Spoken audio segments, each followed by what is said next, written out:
So what actually happens if you join? So I will be very specific about what happens if you decide to work with me, because this is where a lot of people come in with the wrong expectations, and I'd rather set them straight right now before we get on the call.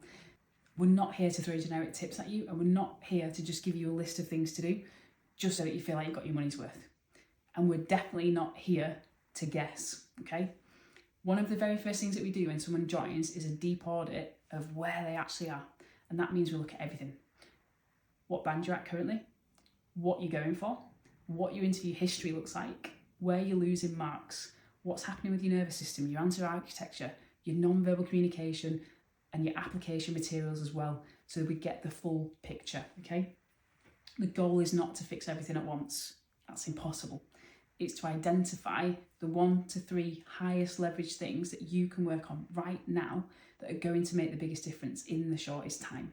And that's it.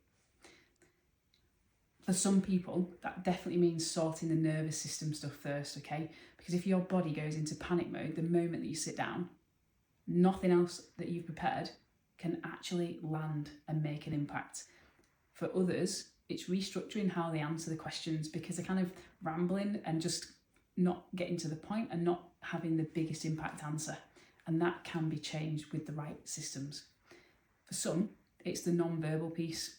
For others, it's their standout sheet and the application because they're not even getting into the interview room in the first place, which is a problem. So standing out on paper is key, and we can get you to pop off the page.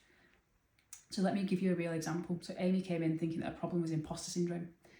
She was an OT going for a band 7, traditional reserve for a physio. And she'd already convinced herself that she shouldn't even apply. And some of you might too. But when we actually dug into it, the imposter syndrome, it was real, but it wasn't the root issue.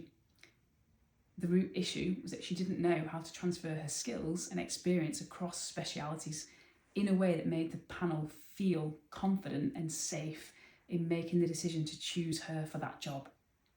But once we fixed that and built her standout sheet around it, she walked in and absolutely blew them away. And of course she got the job that she deserved.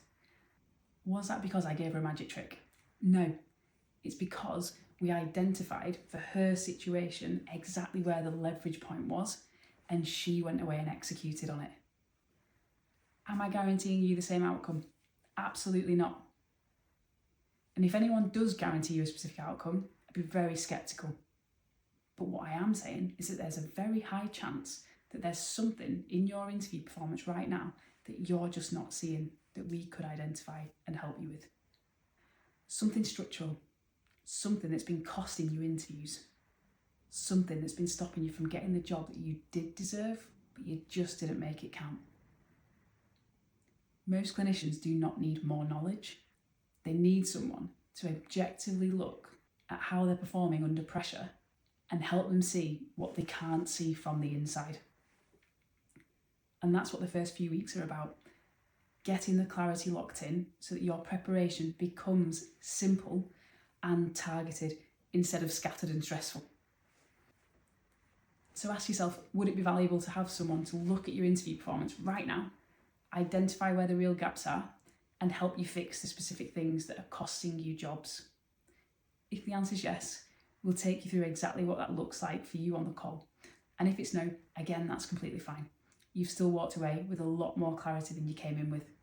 My number one goal here is to make sure that you have the clarity before you commit to anything.